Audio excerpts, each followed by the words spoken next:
la verborragia y puedo llegar a extenderme en tiempo, y creo que lo más interesante, más allá de lo que pueda yo decir, es lo que después se pueda generar en feedback a partir de todos ustedes, es decir, de la participación de todos, porque obviamente, como recién hablaban de un término muy importante que es justamente el aprendizaje, y en esto, al menos desde mi lado, obviamente que lo que yo emito y lo que voy a exponer es simplemente un conjunto de opiniones que hacen no solamente a la formación y a la participación como agente de salud, sino también, digamos, en cuanto a todo lo de conocimiento en esta primera entrada que estoy haciendo en la carrera de Derecho. Bueno, en principio lo que quería apuntar un poquito de la linealidad de las charlas, partiendo de lo que fue la participación en el primer ciclo de representantes de los pueblos originarios, y hablando después con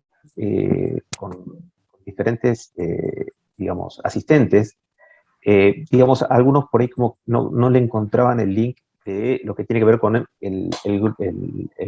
digamos, la premisa de Jaque al Patriarcado, ¿sí? Y la participación de pueblos originarios, que obviamente es de mucho valor. Y desde ahí, digamos, una de las cuestiones, creo que cuando lo empezamos a gestar la idea, tiene que ver que hace justamente a la realidad de lo que estamos transitando, digamos, como identidad latinoamericana, y tanto lo que tiene que ver como pueblos originarios, también como los afrodescendientes que fueron traídos, obviamente, con trazo. Forman parte de culturas que fueron plenamente despojadas de muchas cosas, o sea, no solamente de diferentes tipos de arbitrariedades, despojadas de su tierra, avasalladas de su cultura, ¿sí? Y eso tiene que ver con una intervención justamente colonial, que es el patrón de la cultura eurocentrista de la mano de la Iglesia Católica, que empezó a normatizar, obviamente, digamos, los términos de cómo debía ser y cómo se pensaba en ese momento que debía ser el proceso de civilizar, digamos, sin tener en cuenta las identidades de cultura de los pueblos originarios. A ver, este elemento, digamos, que tomamos en cuenta, y la palabra, ¿sí? O sea, más allá de que por ahí se pueda llegar a entender de que las culturas prehispánicas, o sea, las hispánicas de los pueblos originarios podían llegar a estar ejerciendo de alguna manera por una forma de división de tareas constituidas algún tipo de patriarcado, ¿no? En definitiva, o sea, lo que a mí me interesaba más señalar es la manera en la que digamos, fueron de alguna manera oprimidos por esta verticalidad plenamente arbitraria que representó todo el proceso de colonización, ¿sí? Posteriormente a esto de normatización, que tiene que ver con la imposición de la cultura eurocentrista y la Iglesia Católica, tenemos dentro de la historia, y al menos la historia de lo que tiene que ver con lo formalmente normativo de nuestro país, ¿no? El conjunto de elementos que se utilizan justamente para, no con un pleno consenso, encauzar todo lo que tiene que ver con el ordenamiento civil, es decir, todo lo que forma parte del conjunto de normas y leyes para tratar de generar un tipo de reordenamiento, al menos en nuestra historia constitucional. La cual, de por sí, si uno entiende el término de la ley como un elemento que se arma a partir del consenso en una cultura, en un momento histórico determinado, obviamente fue más una cuestión de imposición y más un armado de estamentos burgueses que en definitiva lo que querían es seguir sosteniendo cierta instancia de beneficio, sin participación obviamente ni de pueblos originarios ni de criollos, y tampoco de las clases que no pertenecían a este núcleo burgués, ¿no? Y esto, digamos, lo quiero resaltar puntualmente porque de todas estas instancias normalizadoras o normatizadoras, ¿no? Quiero quitarme, digamos, con estos elementos que tienen que ver con verticalidades, asimetrías, arbitrariedades, obturación de la palabra, ¿sí? Y avasallamiento subjetivo, ¿sí? Obviamente que el paradigma actual nos enfoca en un lugar distinto, o sea, lo que estamos viendo, gracias a Dios, no gracias a Dios, perdón, esta es una deformidad que uno tiene por tanta impregnación de la cultura judío-cristiana, ¿no?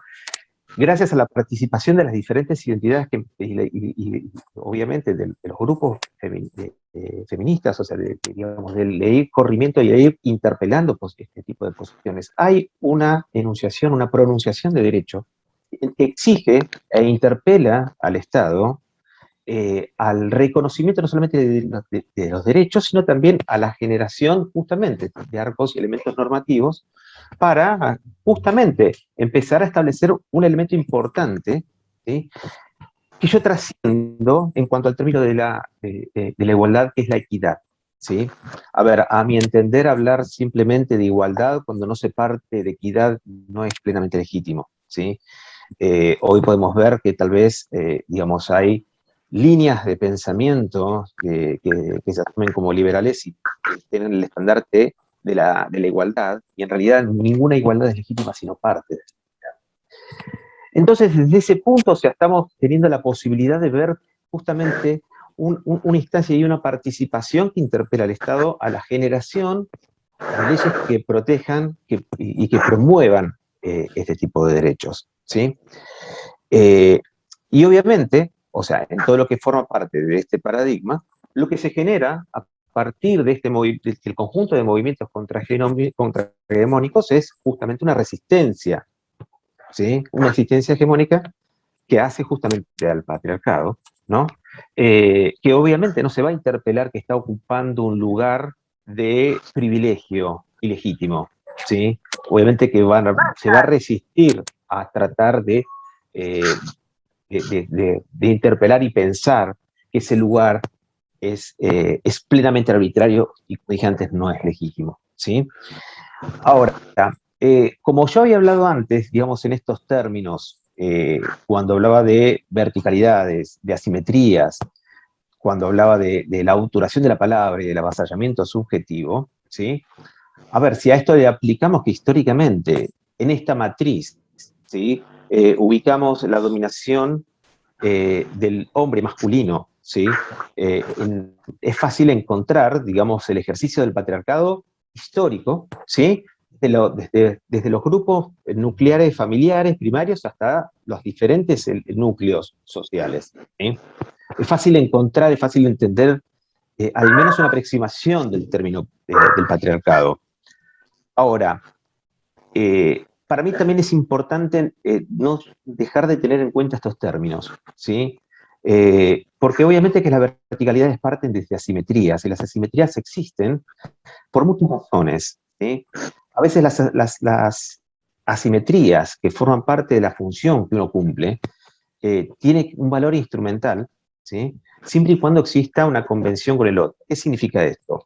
Obviamente, si yo soy cirujano y, y si tengo que operar un paciente, ¿sí?, tengo una asimetría por el saber en sí mismo que digamos, con la participación y la aceptación del paciente, uno genera un proceso terapéutico, ¿sí?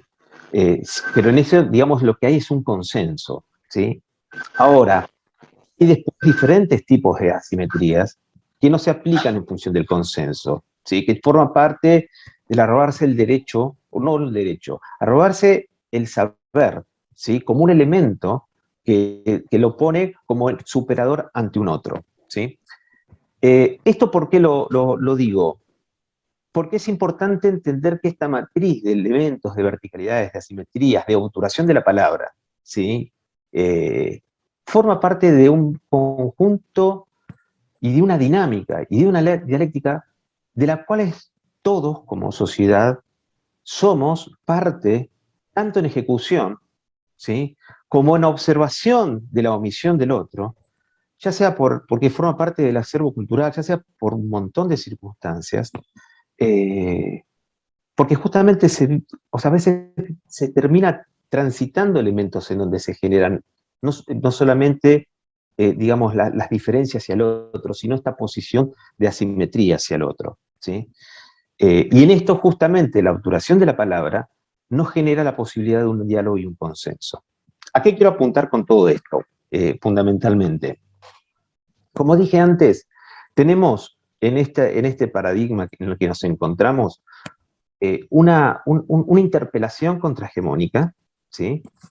Que obviamente lo que va a hacer y lo que tiene que hacer justamente es ponerse, digamos, a interpelar a un estamento hegemónico, encontrando resistencias, ¿sí?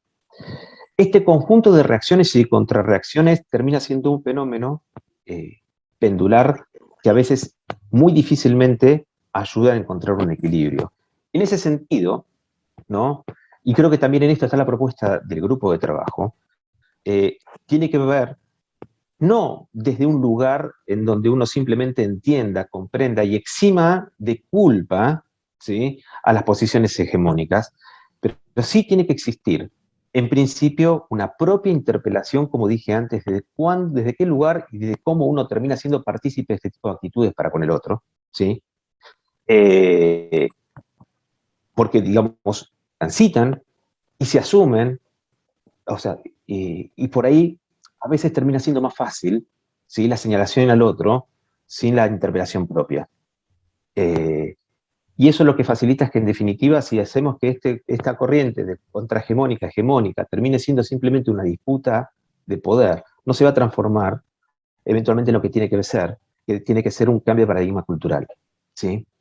Y justamente esto es lo que apunta un poco el grupo. ¿De qué manera? ¿Sí? ¿Es la ley la formadora de sentidos?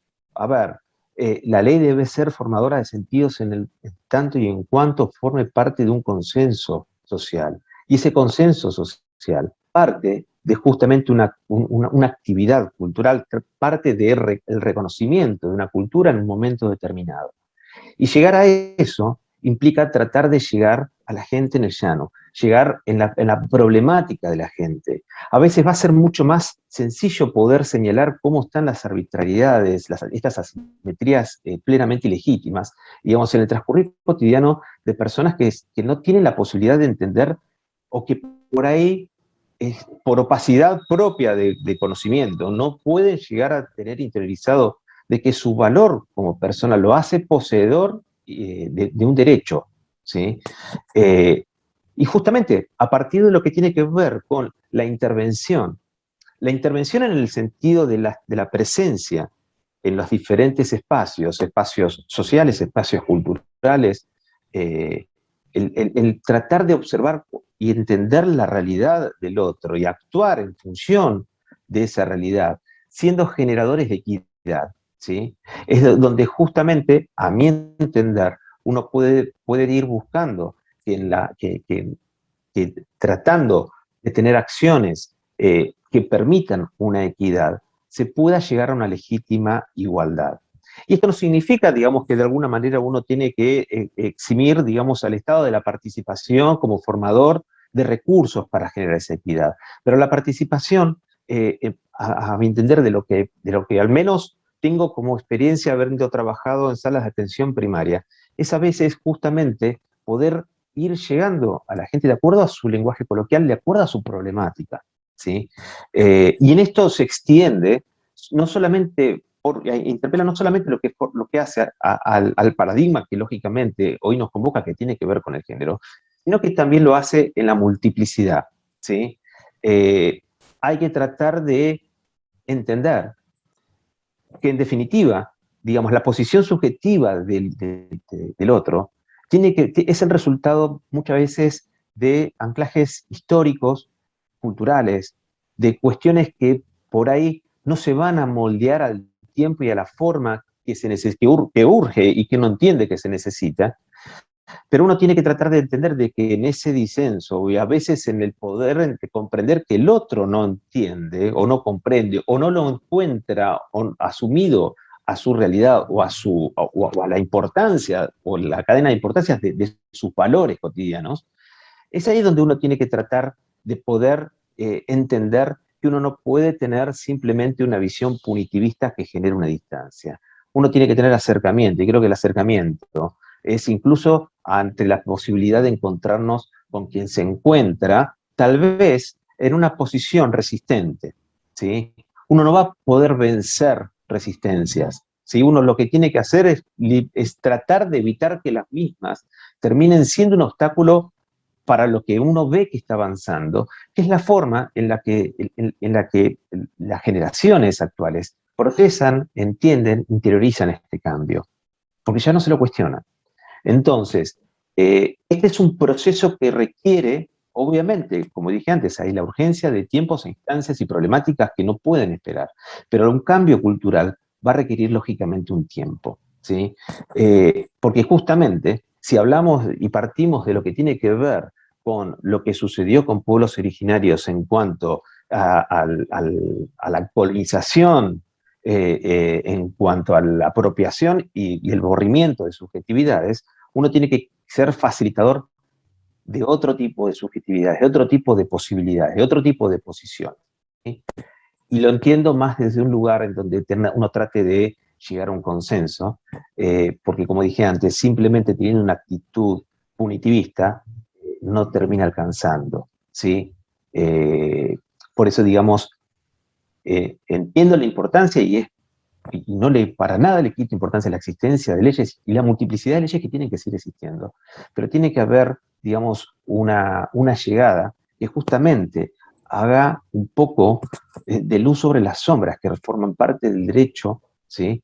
En el cotidiano, en la sociedad, que se encuentra, como dije antes, a veces en un cono de sombra del desconocimiento, ¿sí?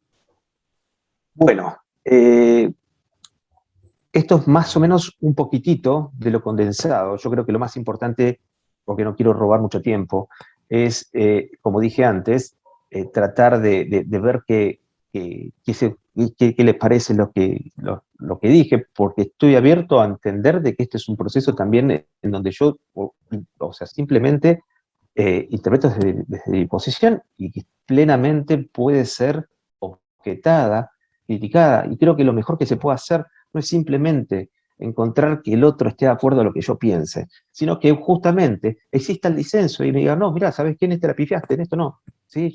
Creo que eso es lo más enriquecedor, porque si no simplemente nos quedamos en nuestra reafirmación que nos envuelve en un dogma, y eso no sirve. Pero bueno, el proceso, vuelvo a repetir, el proyecto es, y del grupo en su es generar, digamos, espacios en donde uno llegue a la gente, entender la importancia y transmitir la importancia de este paradigma, que es un cambio que está en curso, ¿sí? Ver cómo se pueden charlar las diferencias y las resistencias, ¿sí? Eh, Justamente como para que pueda generarse de alguna manera una fluidez en cuanto al tránsito de este cambio que permita que la inclusión sea un elemento que, no, que sea simplemente, digamos, entendido como el aire que respiramos. Eh, bueno, eh, esto es más o menos un poquito un extracto, espero no haberme atropellado mucho en palabras.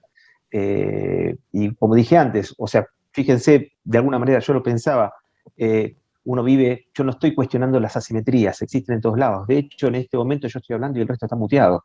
Eso es una asimetría que en todo caso aceptamos por una cuestión de convención, ¿sí?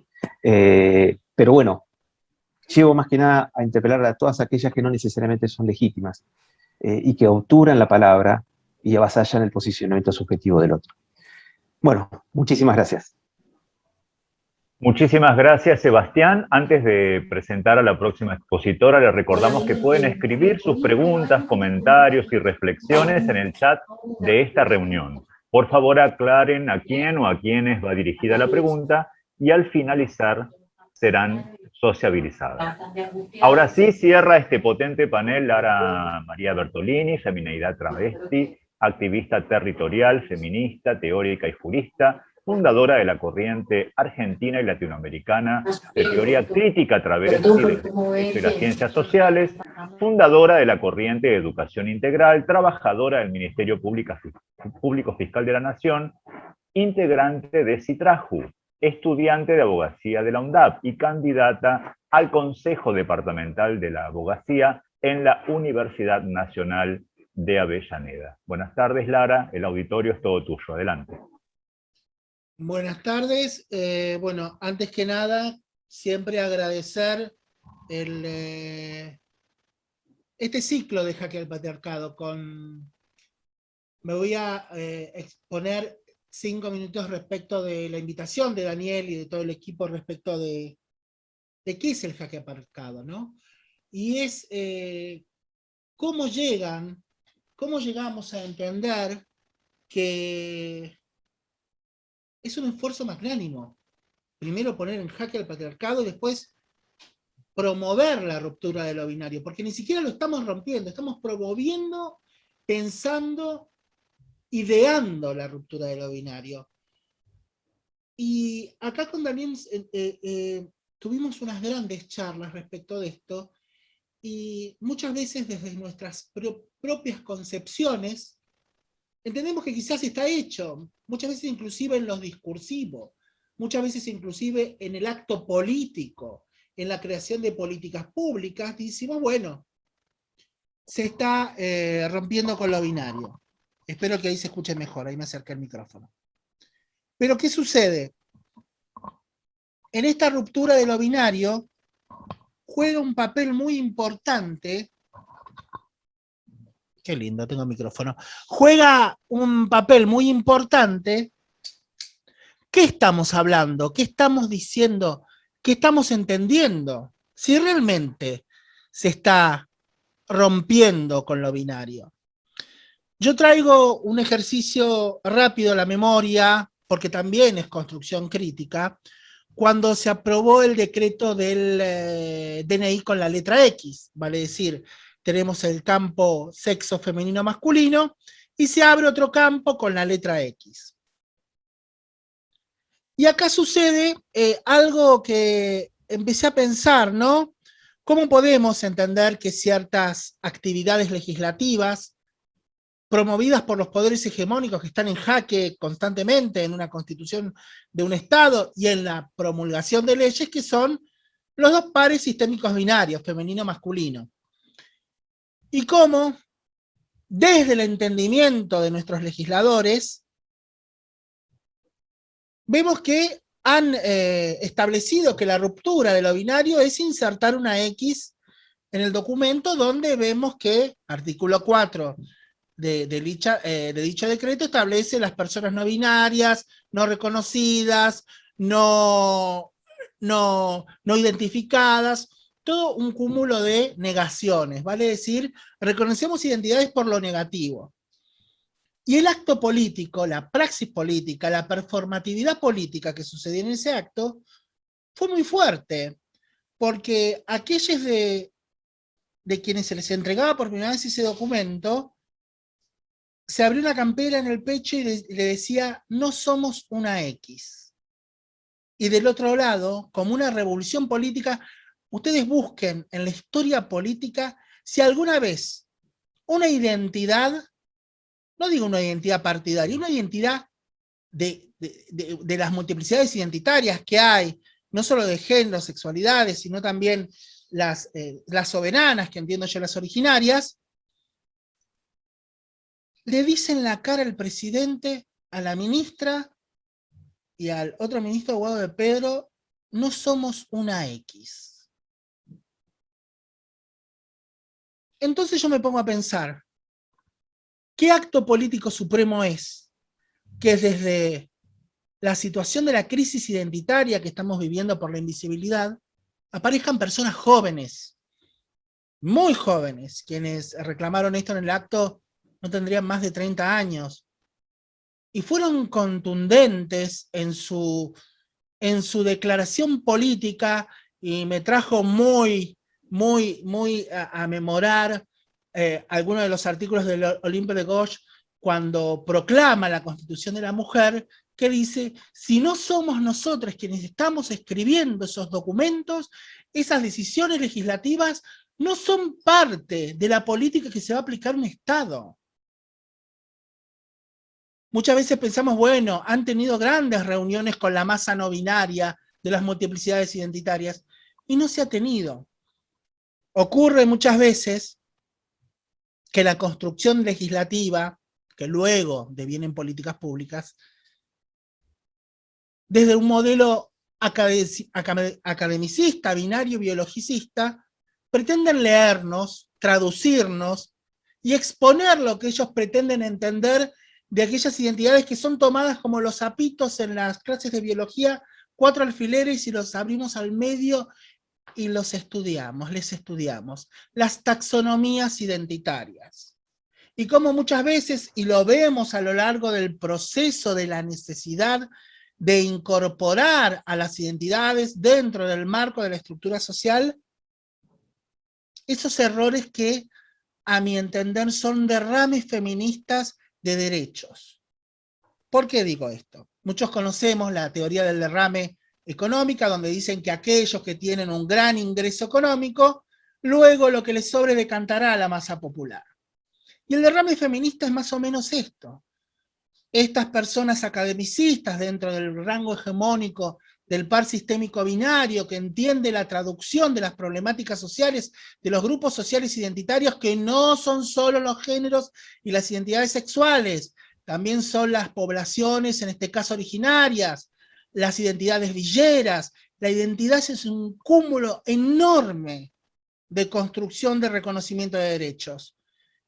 Y bueno, si ellos entienden que las identidades solo se quedan en el par sistémico sexo-género, masculino-femenino, en ese ping-pong binario, esto decantará a esta población y le cabrá la solución a sus reclamos de los derechos políticos, legales y culturales.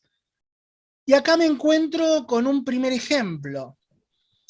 Ley 26743, año 2012, Ley de Identidad de Género, en donde sus artículos dice y expresa contundentemente: ningún órgano administrativo en cuestión puede suprimir, inhibir o negar la identidad de la persona, su identidad de género, en los documentos registrales.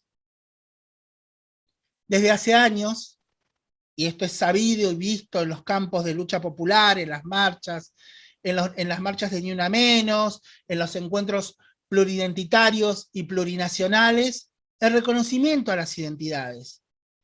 Lesbianas, maricas, gays, tortas, putos, queer, como dice Susie Shock. Los devenires identitarios. Los devenires de la humanidad que se van construyendo paso a paso a medida que se va fundamentando la soberanía identitaria. Y acá veo cómo, en este caso en la Ley de Identidad de Género, aún seguimos peleando para el reconocimiento de la identidad, y cómo un Estado, con su poder de jaque patriarcal, dice: hoy les ponemos la X. Y cómo el feminismo desde un ministerio lo acompaña, y cómo organizaciones no gubernamentales apoyan esa X que violan la opinión consultiva 2417 de la Comisión Interamericana de Derechos Humanos. Se debe respetar la expresión per se de la persona a viva voce, cuando dice: soy travesti, soy lesbiana, soy gay. No me pueden imponer como una marca de guerra la identidad solo porque tienen un poder hegemónico patriarcal.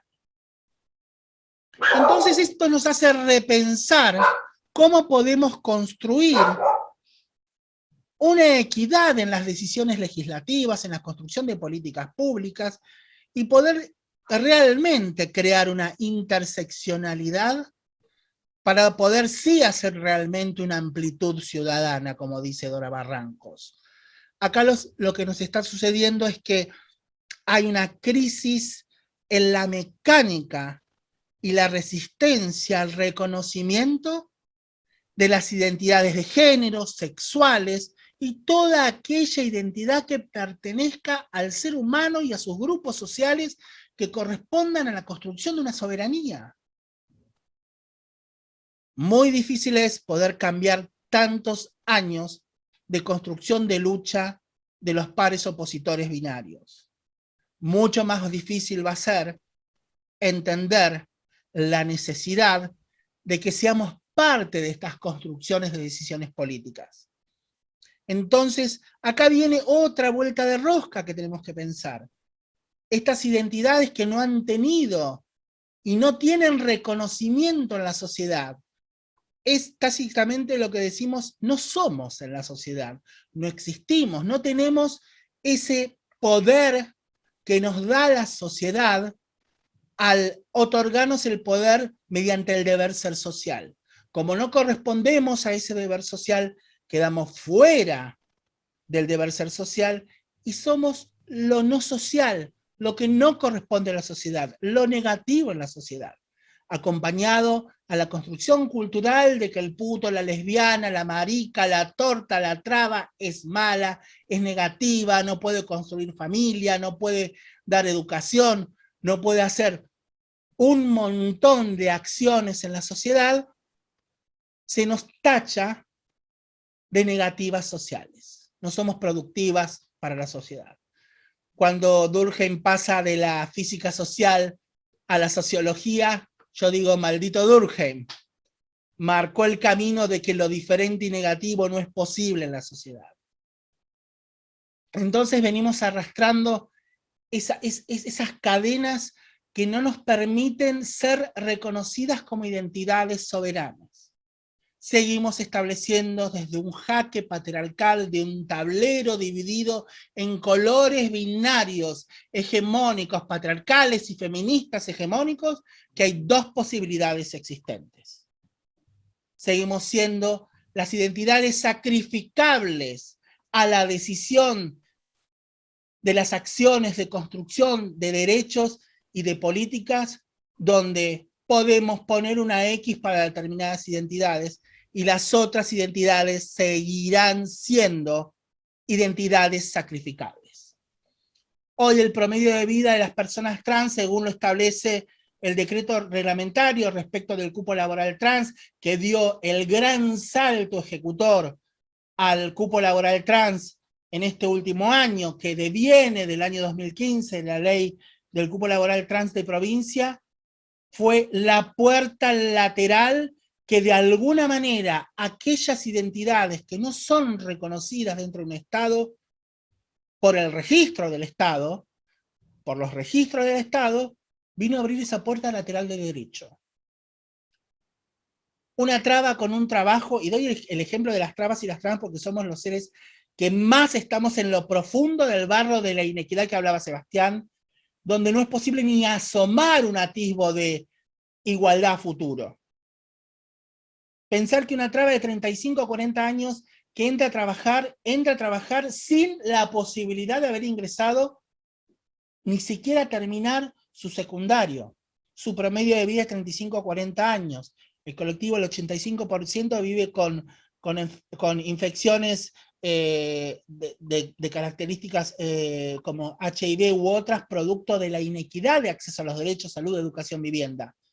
Esto se establece desde los edictos policiales de la década del 50 al 1997, pero se siguió construyendo desde lo cultural esta marca jerárquica negativa social. Entonces, cuando una traba llega al trabajo, no sabe ni apretar un botón para una impresora. No sabíamos sociabilizar, y lo digo en primera persona, acostumbradas en la noche a ocultarnos de los patrulleros que nos buscaban, de los clientes que se divertían, o de la gente que iba a la zona roja a tirarnos piedras o gas pimienta, o simplemente nos mataban, porque había una construcción cultural que a la traba y a la trans también se la puede matar. Todo esto fue posible que desde la ley del cupo hoy abramos un poquito los ojos a la esperanza, a que podamos hacernos ver en la sociedad que somos partícipes, somos muy poquitas las que estamos trabajando. Entonces, ¿cómo vemos? Este juego ambicioso de querer reconocerte y no reconocer hasta cierto nivel, cómo el poder patriarcal negocia nuestra visibilidad en la sociedad. Piensen esto ustedes. Hay una ley que nombra a las travestis, transgénero, transexuales. Ley de cupo laboral, travesti, transgénero, transexual. Hay otra ley, de la ley de identidad de género, que reconoce los géneros y las identidades de las personas. Se abre un cupo con la X. Y yo me pregunto, como decía Loana Berkins, ¿dónde está la famosa letra T? ¿Dónde está aquello que rompe con lo binario? ¿Dónde está aquello que es la decisión por elección y por decisión privadísima de la persona de su identidad?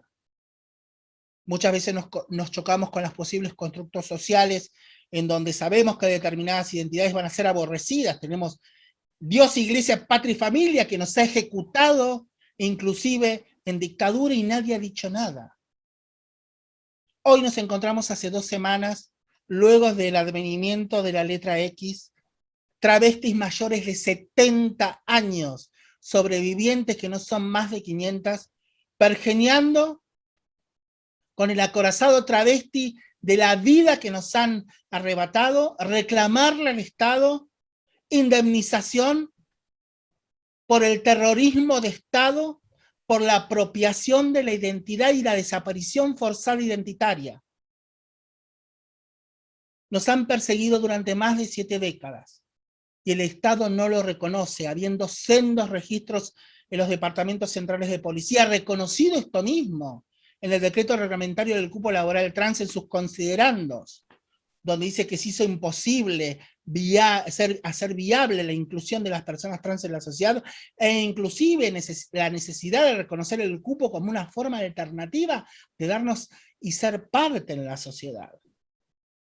Todo esto me lleva a pensar que estas viejas trabas que hoy van a empezar a circundar la Plaza de Mayo exigiendo la indemnización y la reparación histórica es justamente poner en jaque a ese patriarcado que quiere que las viejas trabas y trans que tanto han luchado por los derechos que hoy están escritos en las leyes desaparezcan sin pena y sin gloria.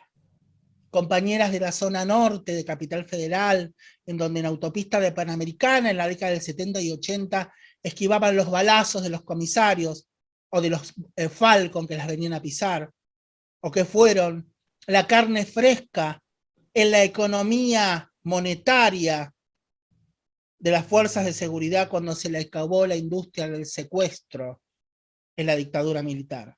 Fuimos la caja chica de las fuerzas de seguridad durante mucho tiempo, en tiempos de democracia. Fuimos inclusive aquellas que cuando llegamos a Capital Federal escapando de la brutalidad policíaca, no solo el patriarcado nos reprimía con las fuerzas de seguridad, sino que los mismos vecinos de Palermo nos tiraban aceite hirviendo para que nos vayamos de la zona roja. Hay historias que no se cuentan porque el patriarcado las calla. Hay historias que no se saben porque el feminismo hegemónico acompaña ese silencio. Hoy nosotras estamos sobreviviendo y hoy, por suerte, y como dijo Sebastián, no gracias a Dios estamos hablando acá.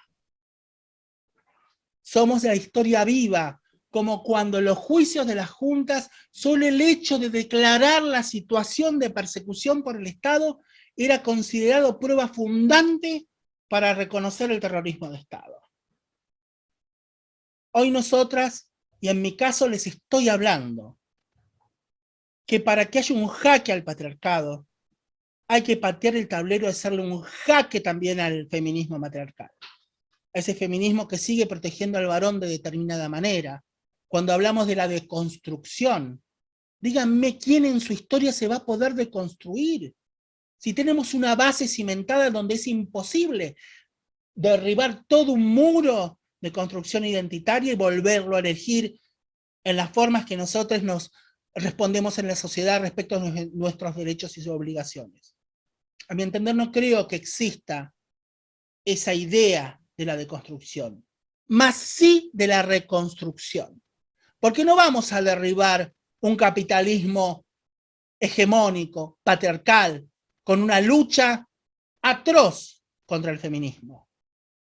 Vamos a empezar a sacar cada ladrillo negativo en la sociedad donde cometa estos actos tan aberrantes para la humanidad.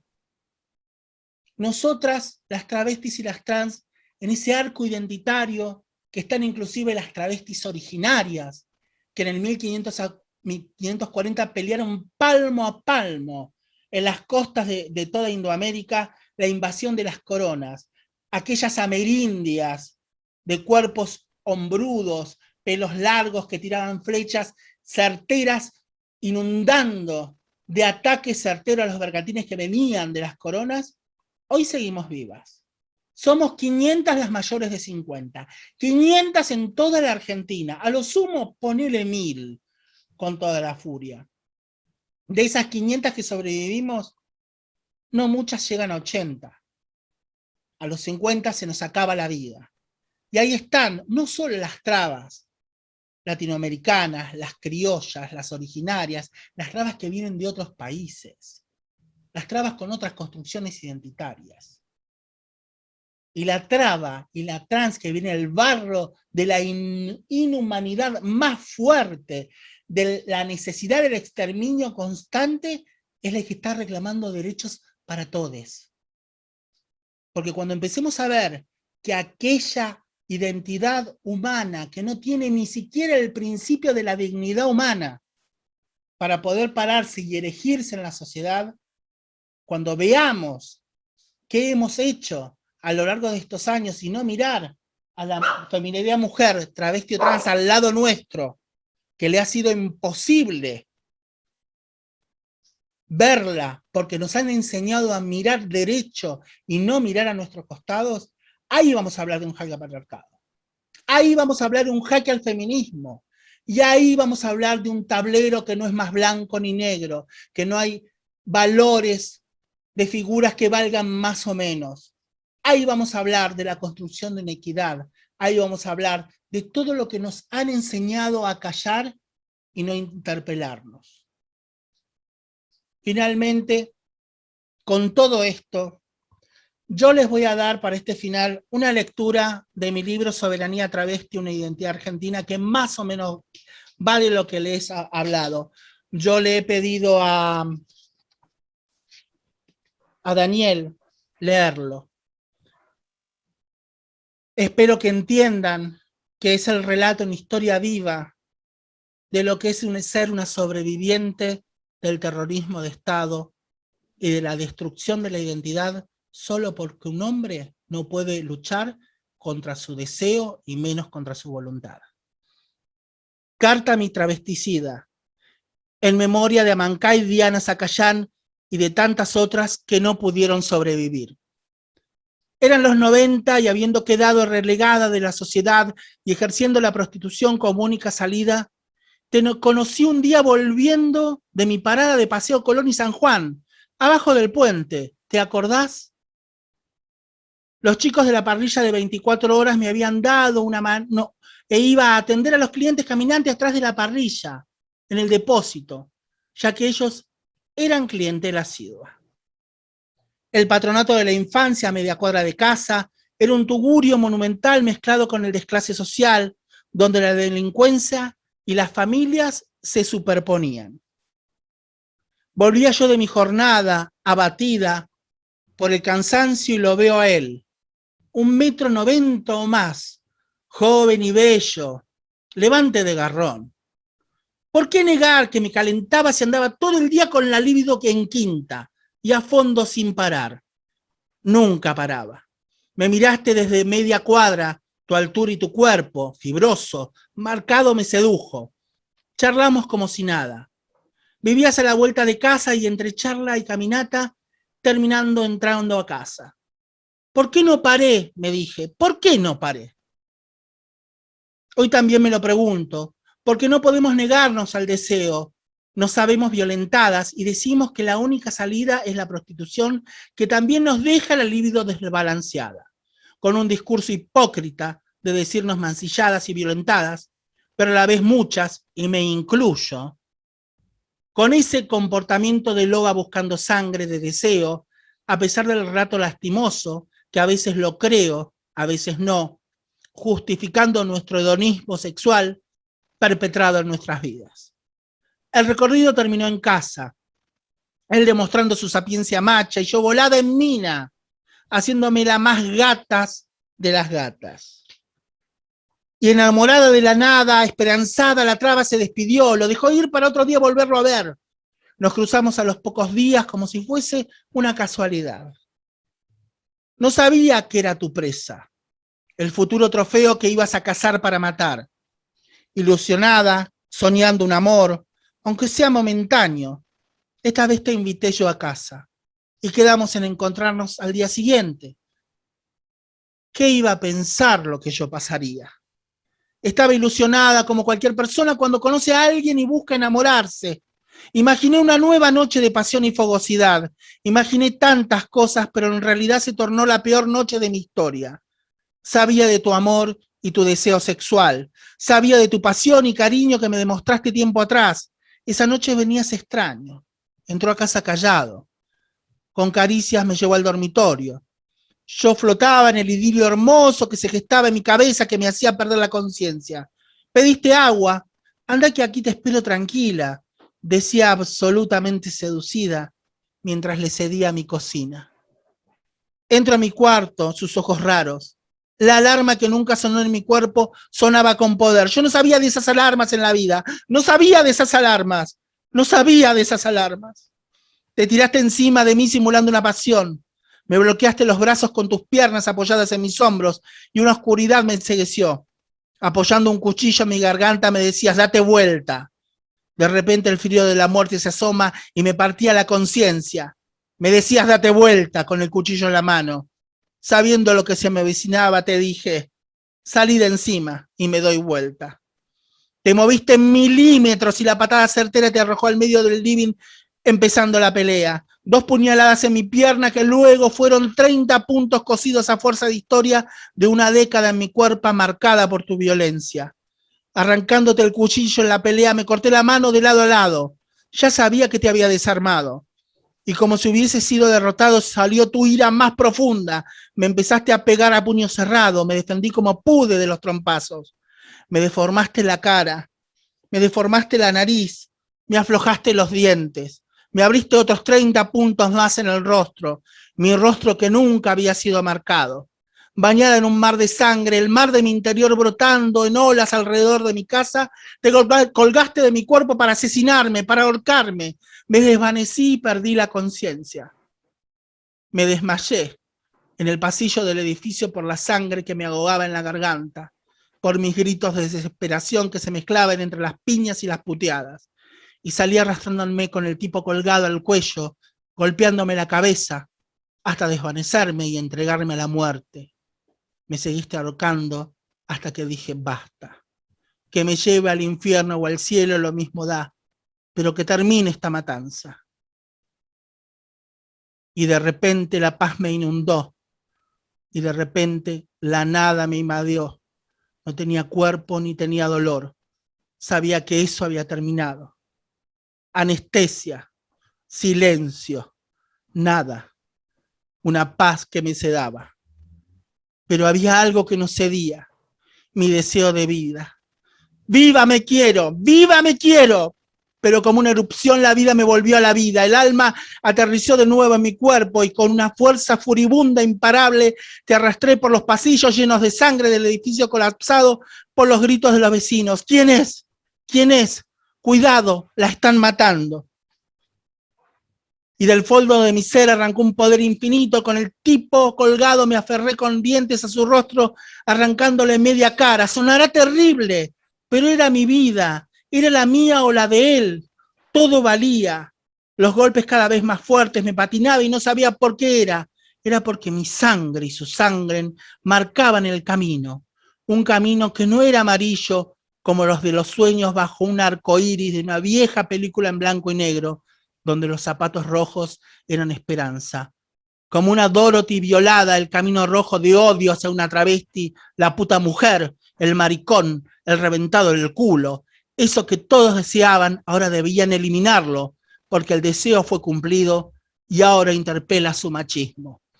Los dos desnudos en el palier del edificio, mis gritos de socorro hacían temblar los departamentos. Más tarde, el consorcio quería hacer sangre de mi estadía. Otro cuento para otro día. Llegué al patíbulo de la verdad. O me mataban o sobrevivía. Colapsó en llamadas por los vecinos el viejo 101, ese número fatídico que nadie debería marcar. O el americanizado 911, tan visto en películas, tan cercano hoy en nuestra vida. Llegué a la puerta del edificio abatida, ensangrentada, violentada, ultrajada y acuchillada varias veces, deformada de los golpes de mi asesino, con el peso de él en mi cuello. Arranqué la puerta de cuajo con la estela de sangre de 20 metros a lo largo de la galería. Me acarició el frío de la calle, el frío salvador. despertó al asesino de su carnicería, poniendo las patas prontas, huyendo sangrado, golpeado y con media cara colgando. A esta traba no la matás, a esta traba no la mataron. Heridas donde quería, nariz rota, más de 40 puntos de sutura en mi cuerpo, la cara inflamada al extremo de la muerte, los dientes flojos de los golpes, todo sangre, rojo, fuego y muerte.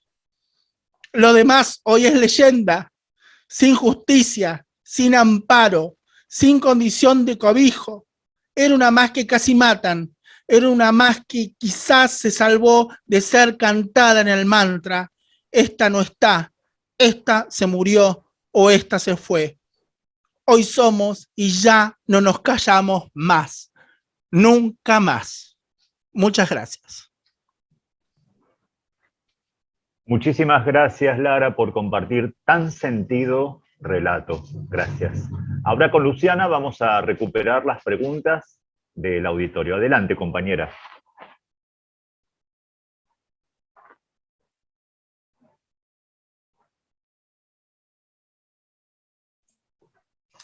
Hola, Marcelo. Bueno, ahora voy. Primero, antes que nada, quería decir que, bueno, hay muchas reflexiones en el chat. Es inmenso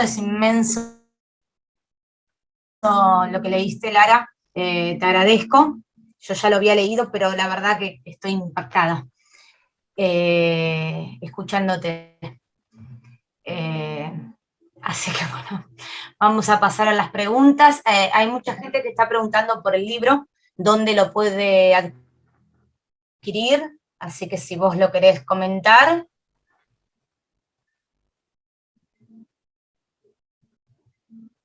Ahí está, perdón, disculpen, pero moviliza mucho. Yo el día que lo escribí es al día de hoy que no puedo dejar de temblar. El libro se llama Soberanía Travesti, una identidad argentina. Es el primer libro, creo que a nivel latinoamericano y mundial, sobre estudios de derecho y ciencias sociales desde la identidad travesti, transgénero, transexual, donde hago todo un derrotero de todo lo que es el marco social, legal, político, e inclusive de derechos humanos, y hay una historización de la cual Sebastián ha hecho parte y yo también. La verdad te agradezco, Sebastián, por la introducción, porque creo que me diste la posibilidad de poder cerrar todo esto que dije hoy.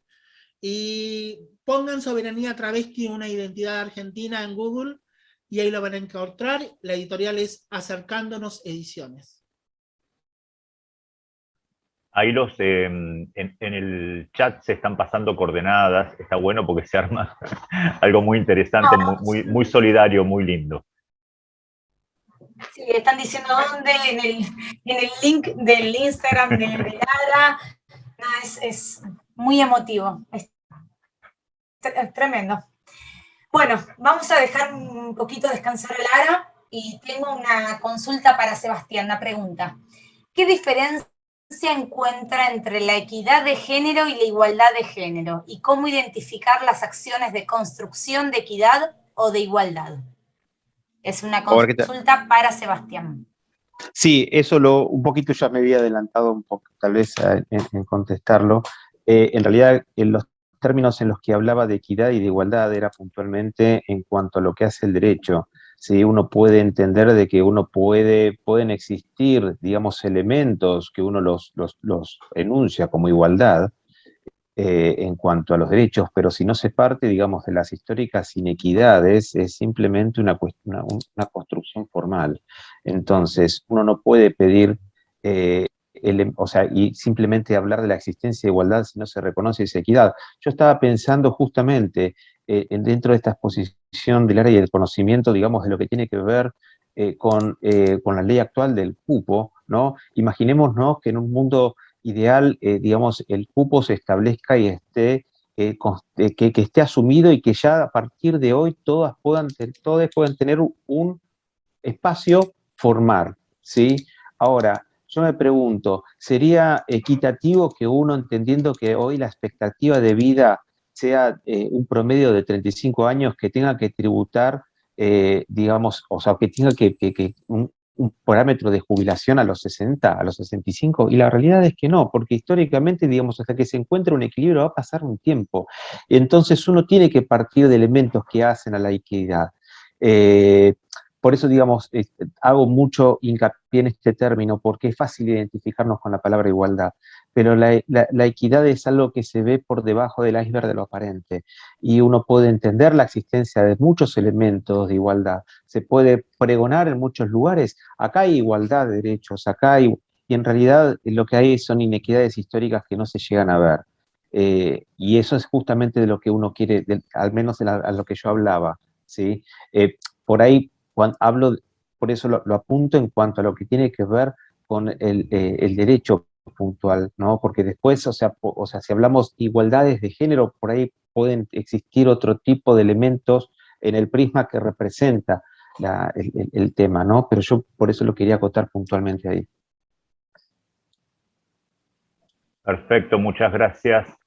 Sebastián, tenemos una pregunta de Daniel González. Dice, el problema se centra en cómo atravesamos el sistema patriarcal y quienes declamamos equidad o igualdad legitimamos al sistema con actitudes o modalidades semejantes, desplantes, descalificaciones, no escuchamos al otro. Entonces, ¿cómo atravesamos al sistema si nos manejamos con los mismos códigos?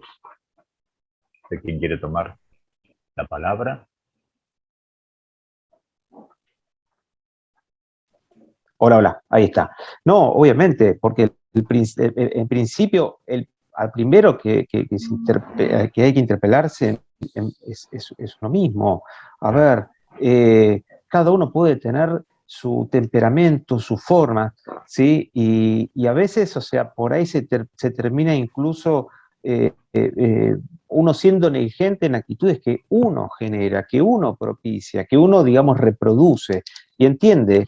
Digamos, tanto por lo que uno activamente participa en eso, como cuando uno lo asume y simplemente es testigo y lo naturaliza, ¿sí? Yo creo que por eso, en principio, parto desde interpelación. Bueno, a ver, soy un sujeto que la pifia en muchas cosas. Yo soy una persona, o sea, la verdad es que por eso, digamos, lo importante es en la charla, porque digo, hay muchas personas muchos de quienes me están escuchando, que pueden tener opiniones distintas y pueden tener un acervo de conocimiento mayor al mío. Y bueno, la verdad es que la idea es que si en algo le pifio, me equivoco, estoy para escuchar, no para arrogarme simplemente el saber y a partir de eso simplemente transmitir y volcar. No, o sea, creo que, digamos, es ir un poquito más a un llano, a un punto en donde uno se pueda parar con el otro, pero en un mismo plano. Y es un ejercicio difícil, porque requiere, digamos, en esta interpelación propia, uno mismo, observarse en la falta, que es lo que a veces cuesta mucho. Gracias, Sebastián. Lu. Gracias, Sebastián. Bueno, ahora tengo una consulta para Lara. ¿Cuál sería, Lara, la diferencia entre nominarse desde la disidencia sexual y la diversidad sexual? Estás muteada. Bueno, no puedo con todo todavía. Todavía no manejo los elementos. Demasiado. No, primero tenemos que entender que el término disidencia se entiende como un grupo que tiene un poder determinado para enfrentar a la hegemonía que posee el poder. Yo primero me empiezo a preguntar, ¿realmente el colectivo LGTBIQ es disidencia? ¿Realmente las travestis, transgéneros, transexuales somos disidencias? Si no tenemos poder político alguno. Si los tejes políticos partidarios los más maneja la hegemonía de acuerdo a ver lo que más llega, más rápido a pegar re bien, ay, mirá, somos re diversos, inclusivos. Bueno. Primero el término disidencia, y hablo más yo de identidades disentidas, que por más que gritemos como la loca de los gatos de los Simpsons, nos van a mirar y van a seguir haciendo sus cosas, y cuando sea el momento necesario, hacen el pase mágico de la visibilización a la invisibilización, ¿no? Cuando es necesario, ponemos la trabita, la marica, el puto la traba para que lo vea, le ponemos una X, una ley, y después la guardamos en el cajón, ¿no? Como digo yo, la teoría Hugo Simpson. No sé si alguien vio los Simpson. Bart Simpson tiene un hermano que es Hugo, que es el hijo supuestamente malvado, feo, que no corresponde al modelo, y lo tienen escondido en el altillo con cabeza de pescado. Y resulta que el que es más malo que las arañas es Bart y no Hugo. Bueno, las travestis vendríamos a ser el Hugo Simpson de las identidades. Nos van a nombrar y nos van a seguir tirando cabezas de pescado hasta que nos callemos. Por eso entiendo que primero ese tema, me repetí la pregunta porque me fui al carajo. Sí. Primero la disidencia y lo Aguárdame un contesté. segundito. ¿Cuál Sí. sería la diferencia entre nominarse desde la disidencia sexual y la diversidad sexual? Claro, después, en cuanto a lo Perfecto. sexual, siempre entendemos los parámetros desde los deseos o las identidades sexuales. Y yo creo que hay que salir de esos marcos de opresión, porque si seguimos hablando solo de sexo, solo de género, siempre vamos a estar enmarcadas en un cúmulo de limitaciones que nos impone el mismo discurso político partidario. Entonces, no solo somos identidades sexuales y de géneros, no somos solo diversidades, sino disidencias. No solo somos un cuerpo deseante desde la sexualidad o la representatividad de nuestra existencia. Somos identidades. Punto. Hay que empezar a trabajar el concepto de identidad como principio de dignidad humana. El principio de la dignidad humana lo entendemos desde las identidades sexuales que corresponden a la construcción hegemónica patriarcal, sexo femenino, masculino, varón, mujer, el par hegemónico, nena, nene, Dios, padre y familia. No, hay que empezar a derribar esas cuestiones que nos imponen y que terminan siendo detractores de nuestra propia existencia y de nuestra propia felicidad y como seres que debemos construir nuestra identidad en base a la dignidad humana. No que la dignidad humana sea correspondida con la sexualidad o el deseo sexual, o tener orgullo porque tenés determinada identidad. Yo tengo esta determinada identidad. El orgullo, no sé, yo por lo menos ahora no lo tengo. Yo tengo resistencia y lucha, que es lo más importante. El orgullo algún día llegará. El orgullo no lo tengo como un goteo constante en mi existencia. A veces tengo periodos de sequía de orgullo y a veces aparece una gotita de orgullo que me satisface toda mi vida. Pero bueno, son temas en cuanto al sexo y a la sexualidad, son diferentes concepciones en donde tratamos de atravesar el entendimiento de la genitalidad como marco de construcción social y del deseo respecto de nuestro deseo de compartir, vivir y vivenciar nuestras relaciones sociales estructurales con otros pares. Pueden ser pares sexuales o no serlos. Entonces, bueno, estas construcciones siempre hacen que pensemos qué es lo correcto decir o qué es lo correcto hacer. Nadie tiene la última palabra de lo correcto o incorrecto. Vamos siendo y nos vamos equivocando. Y vamos aprendiendo y entendiendo que eso es lo importante. Nunca yo voy a pretender en esta temática de lo que es la identidad de género, las identidades multiplicidades identitarias, dar una definición exacta, certera y continua, porque sería muy hipócrita por mi parte. Tengo que aceptar que la identidad humana es un cúmulo de tantos deseos y tantas vivencias que si atraviesan a una sola persona en su historia, imagínense a miles de personas. Excelente. Muchas Lara. gracias. Gracias, Lara. En línea con lo que estás comentando, Aymara dice, Lara, me dejaste pensando con la frase no somos una X, ¿no? Aún así, ¿no lo considerás un avance? ¿Considerás que hubiera sido preferible que no ocurriera? Tal vez se debería cambiar el nombre sexo para que no se deba poner una X y cada uno pueda manifestar su autopercepción. Gracias por lo compartido. Bueno, este es un debate muy interesante que se me presentó. Bueno, quienes no me conocen, yo tengo hoy ante la Corte Suprema de Justicia de la Nación el primer fallo histórico donde se me reconoce como feminidad travesti.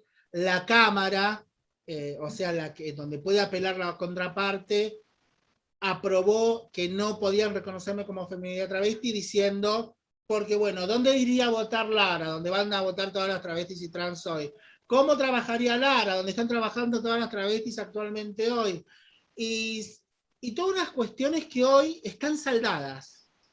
Lo que la Cámara rechazó mi fallo en el 2018, 2019, hoy en el 2020 está saldada. Lo que yo no pido no es saldar las políticas públicas, porque se están saldando.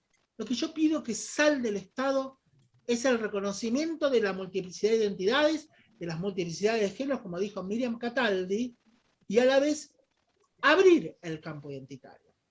Muchas veces dicen, bueno, pero en Connecticut, en Alaska, por decir, allá no existen las identidades, ahí no existe ni sexo ni género. Bueno, estamos hablando de modelos antropológicos totalmente opuestos a los modelos que hay en Latinoamérica, donde hay todo un sesgo patriarcal, todo un sesgo de clase, todo un sesgo machista, en donde inclusive se ha exterminado identidades por el hecho de existir, ¿no?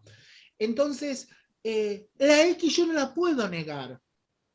Obvio que es bienvenida, pero quienes hicieron la construcción de la fundamentación jurídica, y lo digo con todo respeto, mejor hubiese sido que pongan una feria de diversión. Porque legalmente, si tomamos y leemos la estructura del decreto reglamentario de la letra X, es una contradicción jurídica constante. No pueden tomar una ley de aviación civil que reconoce la letra X para imponerla en el derecho interno argentino, donde hay una ley que entiende que hay que abrir los campos identitarios, no restringirlos. Y solamente reconocer una identidad dentro de una X, que quizás alguien, por suerte, le pueda caber o aceptar, y negar todas las demás, y es como tener un auto de carreras y manejarlo en primera. Si yo entendí que la ley de identidad de género habla de una apertura de género, ¿cómo voy a abrir uno? Uno. Yo les cuento un hecho que le comenté a Daniel, y cómo le conté cómo acá hay una decisión política de esto. Mientras hoy tenemos una X que está junto con el sexo femenino masculino, trabajando como hormiguita viajera, imagínense a mí, 1,80 m con el traje de la hormiguita viajera, quienes la conocen, ¿no?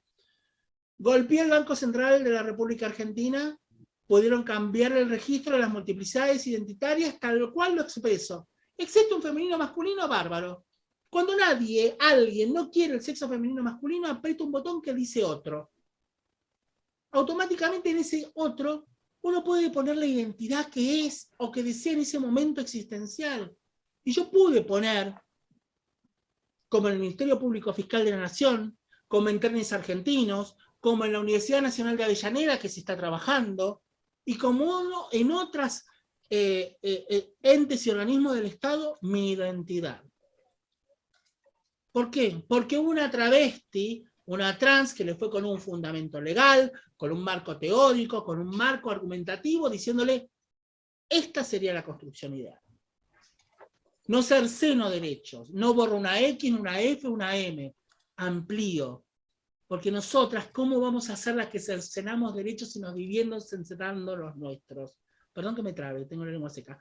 ¿Se entiende? Entonces, está buena la X. El método jurídico, porque hay un método para construir ese decreto reglamentario, me pareció tibio, me pareció restringido, me pareció que tomar una ley de aviación comercial, que encima es de derecho comercial, son de empresas públicas, semipúblicas y privadas, y lo vamos a imponer en un Estado donde la ley de identidad de género tiene una línea directa con la Comisión Interamericana de Derechos Humanos y todas sus opiniones consultivas.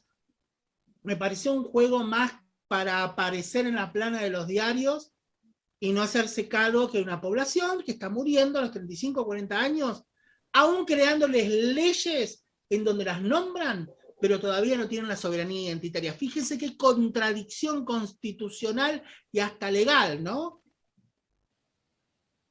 Tenemos leyes que hablan de travestis, transgéneros, transexuales, pero en el documento no aparecen ni jugando al tejo.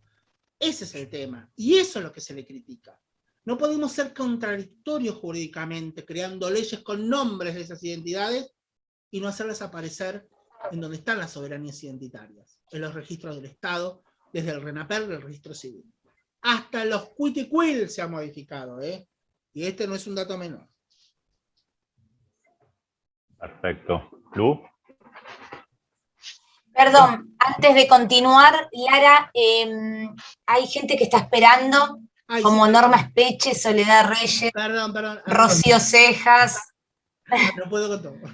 Ahí está, ahí admitía todo. Gracias. Muchas gracias.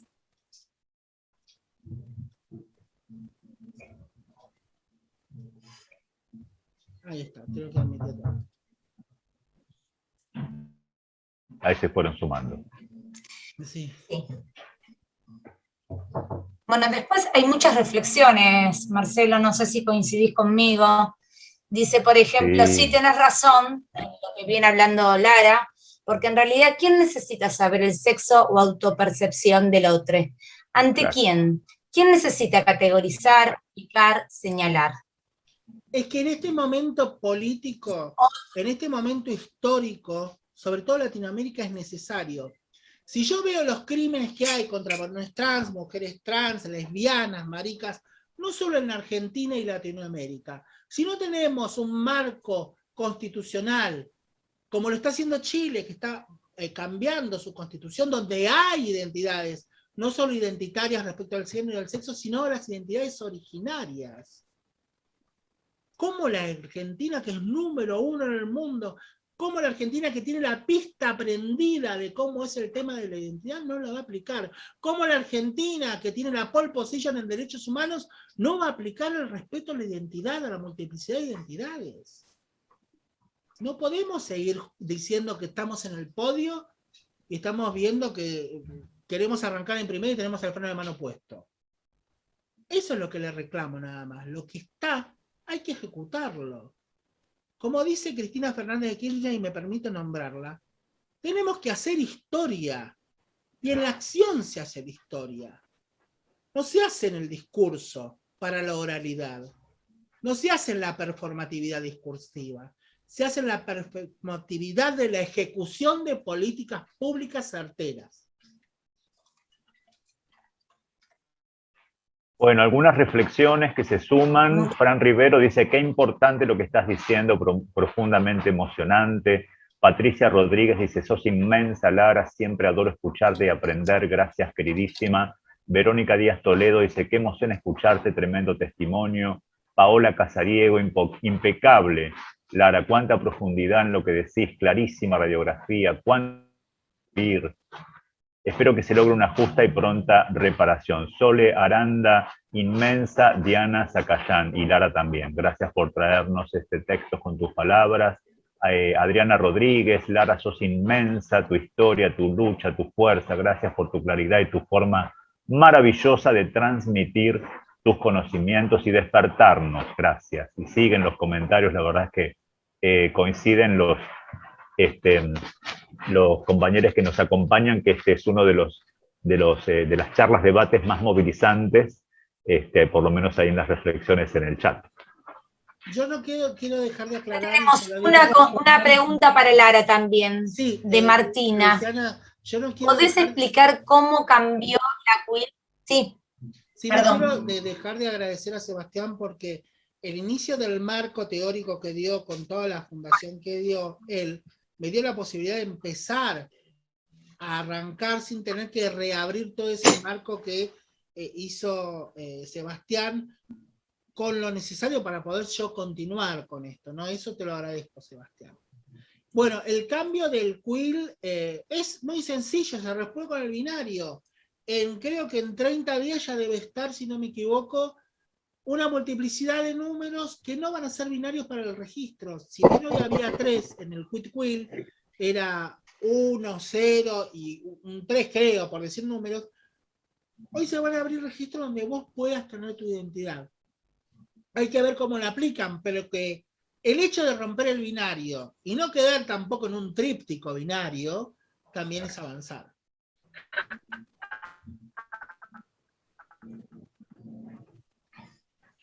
Gracias, Lara. También consultan si hay algún escrito sobre este último tema de la identidad X en contraposición a la ampliación de identidades. Está en mi página www.travazona, en vez de Amazona, tomo la palabra travesti y le pongo travazona.org. Ahí hice todo un desarrollo que fue parte de la fundamentación que usó mi abogada Alejandra Giscarbó y Emilio Buggiani, para que si bien existe la X, no metan la X en la X la identidad travesti. porque si bien la X dicen que es indeterminada, indefinida, no conocida, bla, bla, la identidad travesti tiene edictos policiales que la perseguían, historia, registro de esa historia, lucha política y sobrevivientes como identidad política que no puede adquirirse una identidad que dicen que es indeterminada, no binaria, desconocida. La letra T es tan grande, y vuelvo a los Simpsons, cuando ese famoso ladrón el gato le decía, busquen la letra T entre las palmeras. La letra T travesti como identidad es tan grande que si no la ven, son como los abuelitos de donde está Abe Simpson buscando el tesoro. Es lo mismo, es imposible hoy no ver la letra T.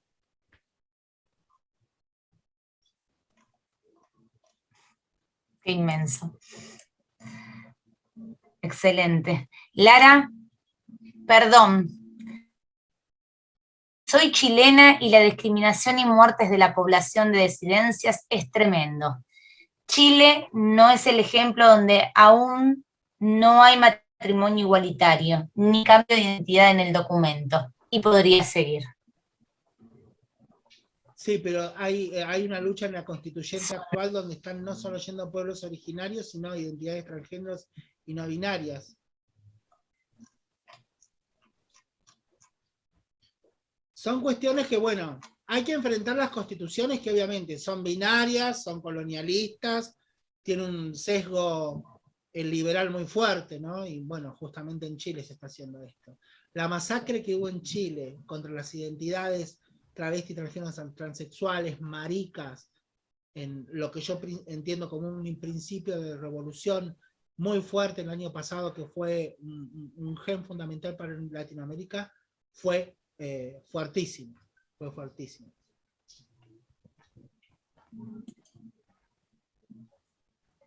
Marcelo.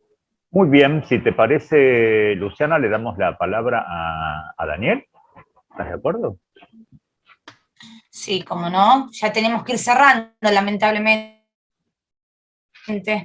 esta última charla de este primer ciclo,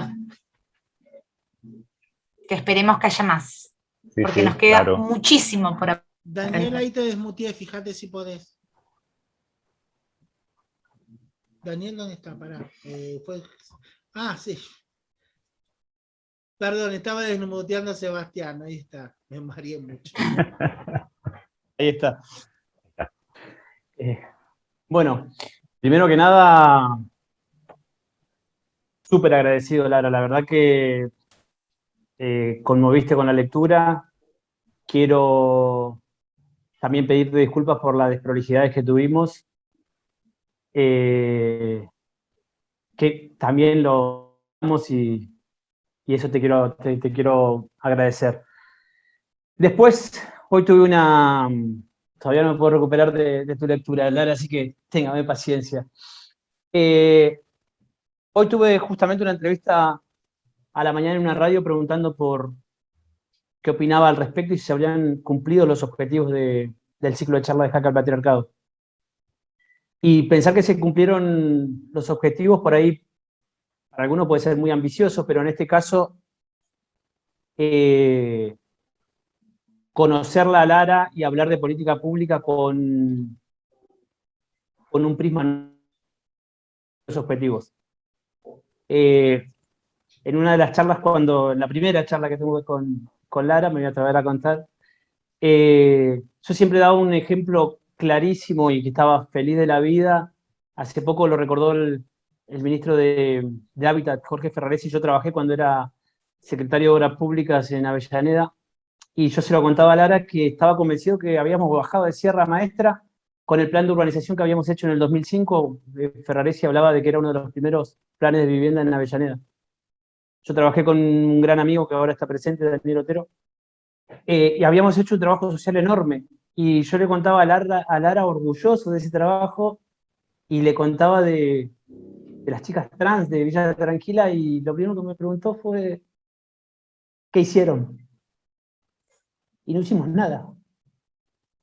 No habíamos hecho nada.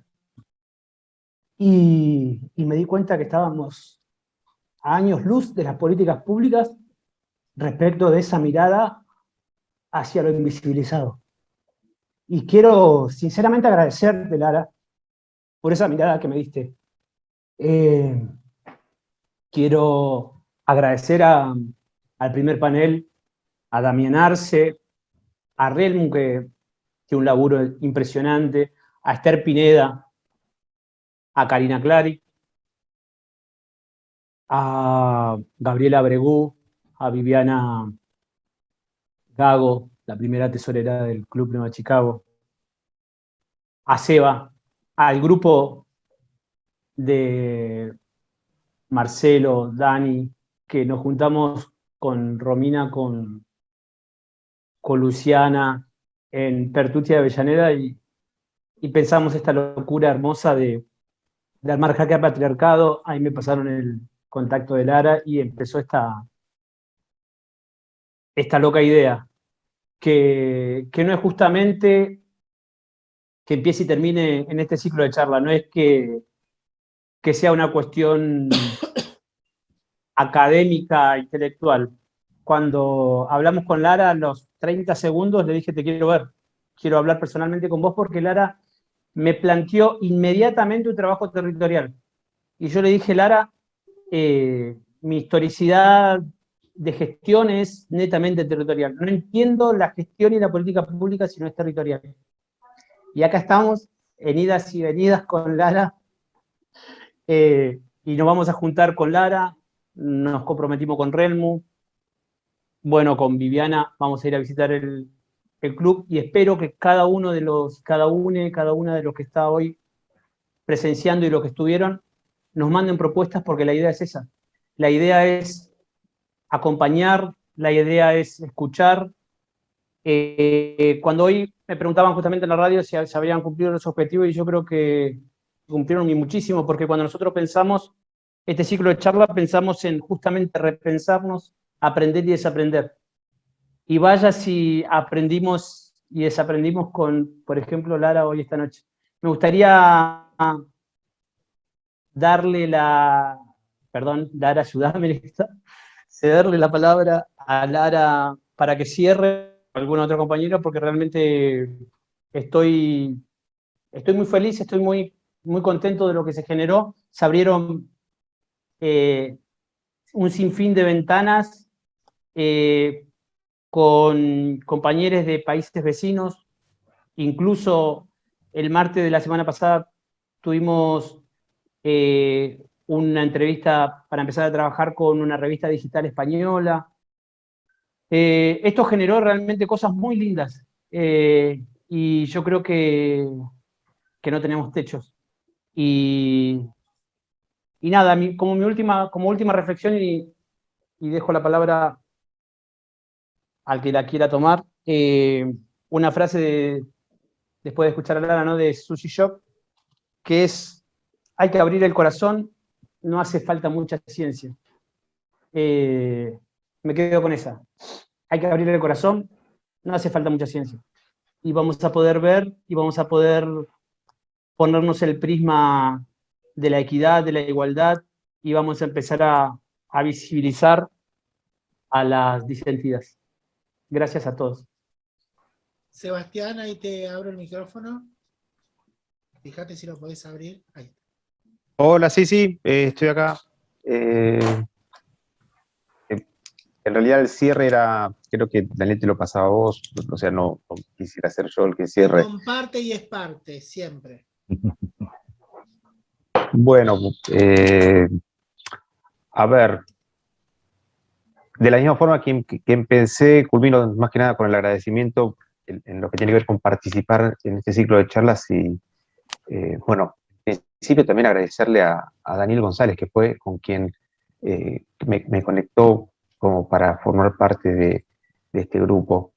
Y todo forma parte de un proceso de crecimiento que tiene que seguir y que tiene que ir a la par de lo que al menos a mí más me lleva, que es, bueno, el trabajar con la gente, el trabajar en los puntos en donde uno pueda transitar los conceptos con la gente, en los diferentes puntos de cercanía que forman parte de los clubes, de las salas de atención primaria, tengo una infinidad de recuerdos cuando trabajé en las salitas y lo grato que tiene que ver con un elemento de cooperación y de mutualismo en aquellos que van a una sala de atención primaria, las que van en un club, en un barrio, y creo que poder apostar a eso es algo que al menos a mí me estimula desde el equipo de salud en el que ejerzo. Pero más allá de eso, bueno, agradecer al equipo,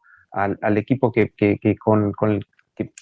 me hizo formar parte de este grupo y dar un poquito de voz a lo que, vuelvo a repetir, a lo que yo transmito a partir de mi posición completamente interpelable y completamente perfectible. Puntualmente eso, bueno, obviamente gracias Lara por participar y por este aporte. Creo que el punto, digamos, de conmoción que genera ese acento es el que justamente hace llegarnos desde un sentir y no solamente desde un saber académico. Bueno, no sé, por ahí también me gustaría compartirlo con Daniel González si tiene algo para decir y que cierres vos, Lara, no sé si te parece. Dale, ahí le estoy desmuteando a Daniel. Ahí está, Daniel. ¿Qué tal? Buenas noches. Gracias por permitirme, Lara, Sebastián, Daniel y a todo el equipo. Realmente quería compartir unas palabras con Daniel y que Lara y Sebastián hoy me lo trajeron, de qué me pasó a mí en estos 4 episodios, digamos.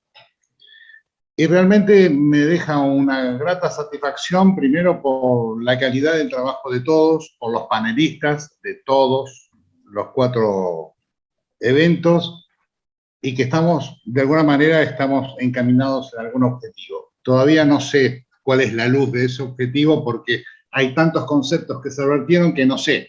Es decir, me parece que hay muchas variables. Y por otro lado, y un dolor muy profundo de cómo este sistema opresor anula identidades de cada ser humano. Identidades desgarradoras, que lleva a la mortalidad infantil, que lleva a la mortalidad de adolescentes, que lleva a la mortalidad de jóvenes, independientemente. A mí no me gusta hablar, Lara, de identidad sexual o de sexo, porque me parece que a esta altura del partido no tiene que existir en el documento ni sexo femenino, ni masculino, ni la X. Me llamo Daniel o me llamo Lara y punto, ya con eso alcanza. Bueno, esas dos sensaciones, satisfacción por compartir con ustedes y mucho dolor por ser parte de este sistema que no sé qué podemos hacer para modificarlo. Gracias a todos y bueno, Lara, cierre para vos.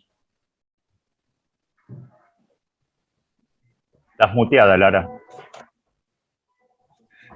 No manejo todavía. Ahí está. Es mentira. Primero, no, principalmente a Sebastián, gracias, totalmente. Somos compañeros, quizás en alguna materia en la Universidad de Avellaneda. A mí, yo les digo la verdad, y cierro ya, la universidad a mí me dio la posibilidad, después de más de 25 años, ingresar a una universidad nacional y popular donde los pobres no van a la universidad. A mí esa universidad, la Universidad Nacional de Avellaneda, estando hoy en segundo año, me da la posibilidad de estar charlando frente a ustedes. Me dio la posibilidad de poder darle al Banco Central y a un montón de organismos la visibilidad del pensamiento travesti respecto de la política pública. La universidad me dio la posibilidad de escribir un libro de teoría crítica travesti del derecho desde una travesti, con 52 años de edad hoy. La universidad me dio la posibilidad de discutir la educación en foros internacionales, latinoamericanos. La universidad hoy es la casa que perdí cuando era chica. Mis compañeros hoy son mi familia. mi grupo de estudiantes, donde luchamos por políticas estudiantiles y no por partidismos estudiantiles, son mi familia. Yo tengo que agradecerte, Daniel, y a todo el equipo, esta posibilidad, porque a medida que voy aprendiendo en la universidad, no solo me puedo quedar en el derecho, sino que tengo que pensar en la democratización de las identidades dentro de la sociedad y romper con la estructura binaria de las políticas públicas, no solo con el derecho. Si tengo que golpear cada puerta del ministerio y de cada ministerio, lo voy a hacer. Lo estoy haciendo y me está dando resultados. La vida cuando me lleve me llevará, una huella seguro voy a dejar. Y te quiero agradecer, Daniel, sabes que soy jorobada, soy jodida, pero a esta sociedad el único jaque al patriarcado que se le puede tirar es cuando vos agarrás una carta y le tirás el ancho de traba en el tablero. Ahí le cambias el juego. Muchísimas gracias.